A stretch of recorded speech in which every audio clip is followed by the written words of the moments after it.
Legend of Korra Season 4, Episode 3, Coronation. This is the real beginning of the story for this season. Kuvira kind of made her point during the coronation, and she said, if anyone comes against us, we're gonna crush you. So things are really getting started here, and I really enjoyed this episode for that. It was a good split between the storylines, and it kind of had three storylines because there was a huge focus on Wu, and aside from most of the episode, honestly, the only real portion with him where it was actually kind of dramatic is when Mako was kind of telling him off, and he realized that he was a pretty crappy leader, and that even he wouldn't want him as leader if he was just one of the regular citizens. But other than that, it was mostly him just being him, rich, spoiled, and bratty. But it did have a nice blend between all the stories because, of course, the Wu and Kuvira story is kind of just one big storyline. And then, of course, we got to see Toph and Korra training together. And Toph was just as hilarious as she always has been in the Avatar universe. So that was really cool to see. Like, when they were sitting down and she's like, man, I really beat you up. Imagine in my prime, I would have destroyed you. Like, her dialogue was just really funny. The way it was acted, like, the actress that does it, I think she does a really good job of doing it. It was just really well done. I enjoyed even though it was actually the smaller part of the episode, seeing Korra and Toph go against each other. It was still enjoyable, and we even got to see that Korra isn't just dealing with inner turmoil from kind of being hurt and stuff. She still has the metal inside of her, but at the same time, the reason that she can't relax her body and get it pulled out of her is because somewhere in her brain she kind of doesn't want to be at full strength because then someone else can knock her back down. So it was really cool to have that, and I think based on some pictures that I've seen, she won't have that metal taken out of her for a while because I remember one scene where she's still in the same Earth Kingdom clothing, and it looked like she was fighting against Kuvira. They didn't show Kuvira, but you could see like the army with the robots in the back, and it didn't look like Korra was really doing too well. So I don't think she's gonna get the rest of that poison metal out of her system for a couple more episodes actually. So I'm excited to see how that plays out because it'll just be interesting to see how powerful she gets, especially now that she knows what her limits really are, like what's limiting her from getting back to full strength. But I enjoyed that side of the story. Like I said, Toph was hilarious, and she was just, beating Korra up like crazy.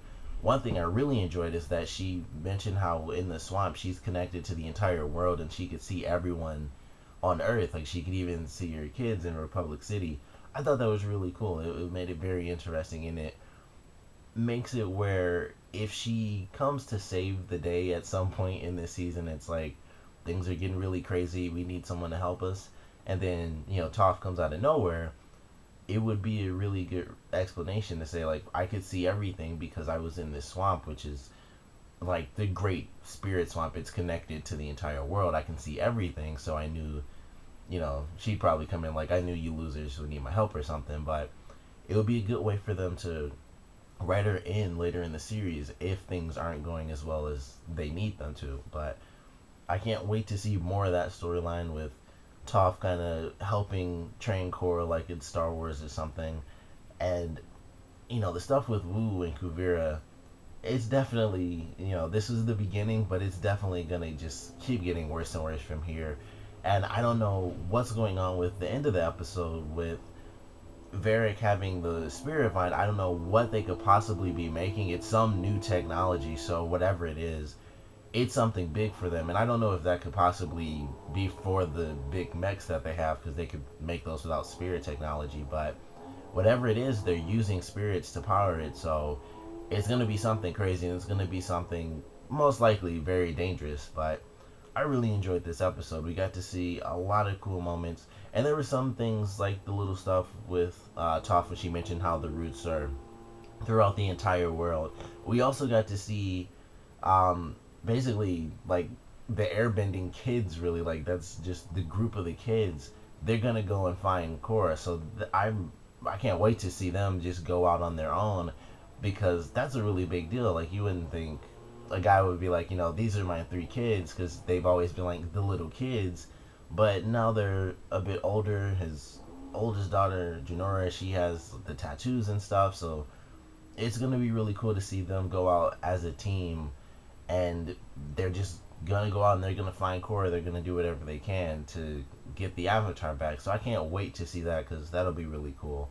But it was just a great episode. We got to see Mako and Bolin kind of choose sides because they both know Wu is an idiot, and at the same time, Mako is the one who's kind of in the middle because even working with Wu, he's the spoiled rich kid, so he knows he can't choose Wu, but he's on the outside of things with Kuvira where he hasn't seen things from Bolin's standpoint, where it's like, we're helping people. And my favorite thing about that argument that they had to show how they're split is that Bolin working with Kuvira isn't just like, oh, I saw cities and I saw how we help people. He specifically sticks with Kuvira because it's like we're helping people like our family, and that's where his mindset is. Like, we went to our family, we saw where they lived, we saw how things looked, and we're helping those same types of people. So it was a really great way for them to have a logical reason for both of them, because Bolin saw how he was helping people, and it's like, this is exactly like her family. And Mako's on the outside of that, like, she wants to crush people who want to oppose her. So it was a great way for them to have this sort of rivalry. But I think Bolin's gonna figure some things out once things start to go a little bit downhill. But it was a great episode. I love the entire actual coronation scene because it started off really funny where Wu got like the little brooch and that was about it. And it was really simple. It was just like, a little mini coronation. Everything was stolen, so we knew what it was going to end up being. So it was fine, and he's like, thanks. And then he was like, I want to, give thanks to someone who really helped make things great. And it's like, oh, here we go. And it's like, Kuvira. And I was like, right there, it's like, he's pushing it. And then she said she wanted to say something. I was like, yep, it's just about to go downhill from here.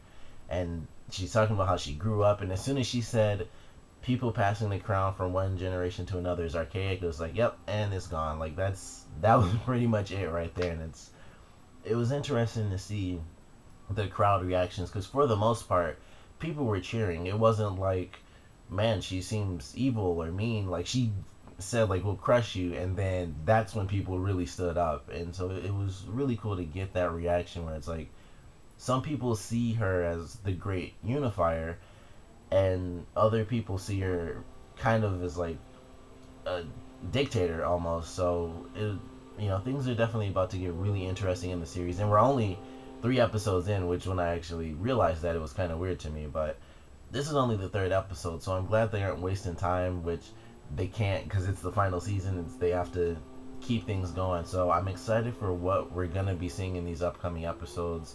Of course, the Toph and Korra stuff, I can't wait to see how Korra gets back to fighting shape and what she has to go through, because I feel like she'll probably go through another loss and then realize, I need to at least be at full strength so I can get beat up again, so I can have some sort of chance to take out the evil that's basically threatening the entire world.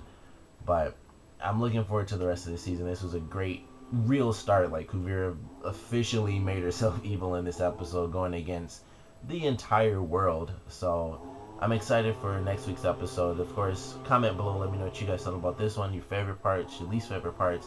And with Toph and Korra training now, what do you guys want to see them do? Because there's a lot of different things that can go on. Korra, for one, has to relax and try to figure out why she really wants to fight, or if she really wants to fight. We might also get to see her learn more metal bending, which I think would be really cool for her, because she's not too great with it now because she was just learning.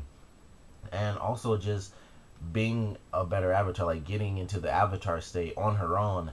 I'm pretty sure I've seen previews where she did that, so I knew that was coming back. But what do you guys want to see during that training? Comment below, let me know, and thanks for watching.